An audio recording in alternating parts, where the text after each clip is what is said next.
Wesh la team, ça dit quoi? C'est Josco. Aujourd'hui on se retrouve pour une nouvelle vidéo dans laquelle je vais vous aider à choisir votre carte graphique. Avec les différents constructeurs, avec les différents modèles, avec les différentes références, on peut très vite être perdu et cette vidéo est là pour vous aider. Avant que la vidéo commence, je vous demanderai juste de vous abonner, de lâcher un like, ça fait grave plaisir et c'est parti pour la vidéo.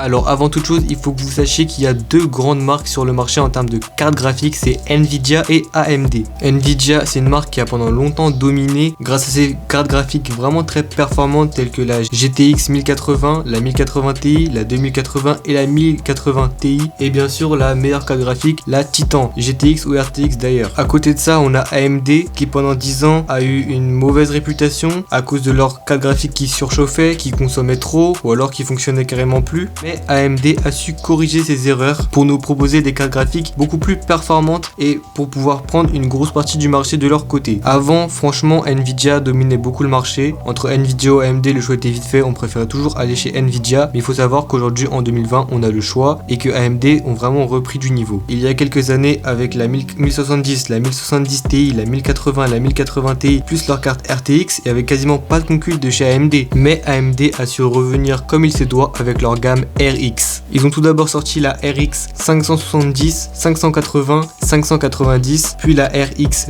Vega, mais à cette époque-là, ils n'avaient toujours pas le niveau d'Nvidia. Et ils n'avaient pas vraiment de carte graphique haut de gamme. Ils étaient plus entrée de gamme, milieu de gamme, mais ils n'avaient pas de carte graphique qui était vraiment haut de gamme comme chez Nvidia. Et donc, ils avaient la réputation d'être un petit peu une marque entre guillemets cheap, qui proposait pas des produits de très grande qualité. Mais mi-2019, AMD a sorti deux cartes graphiques, la RX 5700 et RX 5700 XT qui d'ailleurs revenaient directement en concurrence avec les cartes graphiques de chez Nvidia RTX 2070, 2060, 2070 Super et 2060 Super. Et grâce à ces cartes graphiques, ils ont réussi à nous redonner espoir et à refaire de cartes graphiques qui sont performantes. Et cette concurrence pour nous, elle a été bénéfique car qui dit concurrence dit baisse de prix. En effet, Nvidia a voulu baisser ses prix car AMD proposait des cartes graphiques qui avaient de bonnes performances et qui étaient peu chères. Nvidia, pour se poser à leur même palier, a dû baisser ses prix. Les RX 5700 XT et 5700 coûtaient 100 € de moins que les 2060 et 2070. Nvidia a donc pas eu le choix, ils ont baissé leur prix. À cette époque, Nvidia baisse ses prix, AMD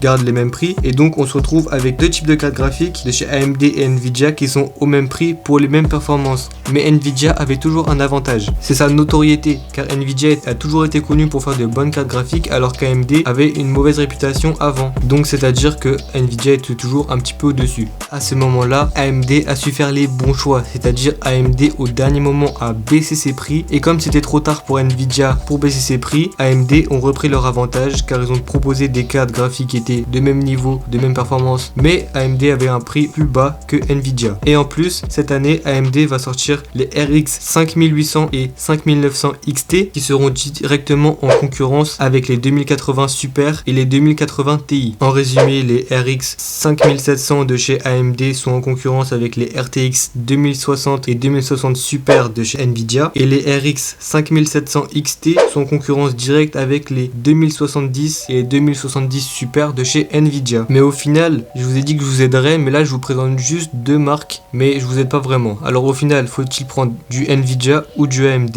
Alors tout dépendra encore une fois de votre usage. Faut-il prendre une RX 5700 ou RTX 2060 ou 2060 Super? Moi je vous conseillerais plutôt de partir chez AMD sur une RX 7700 car ils ont de meilleurs prix d'abord et ensuite ils ont plus d'écrans compatibles G-Sync qui coûtent moins cher que chez Nvidia. Mais bon, si vous avez des grosses configs que vous voulez jouer avec plusieurs écrans en 2K ou en 4K, moi je vous conseillerais toujours de partir sur du Nvidia avec les 2080 Super ou les 2080 Ti ou les 2080 simples. Après, si vous avez un budget un petit peu plus serré ou alors que vous voulez tout simplement jouer avec une moins bonne résolution, je vous conseillerais plutôt de partir chez AMD avec les RX 5700 XT et RX 5700. Mais si vous cherchez encore moins cher, alors moi je vous conseillerais plutôt les RX 5500 XT ou 5600 XT de chez AMD. Mais dans tous les cas, leurs deux concurrences sont toujours bénéfiques, sachant que des nouvelles cartes graphiques sortiront sûrement cette année, je pense surtout du côté de AMD. La concurrence est une bonne chose car ça fait descendre les prix et c'est toujours bon pour nous. Il faut savoir aussi qu'en ce moment il n'y a que AMD et Nvidia Nvidia sur le marché, mais bon, Intel va sûrement se ramener sur le marché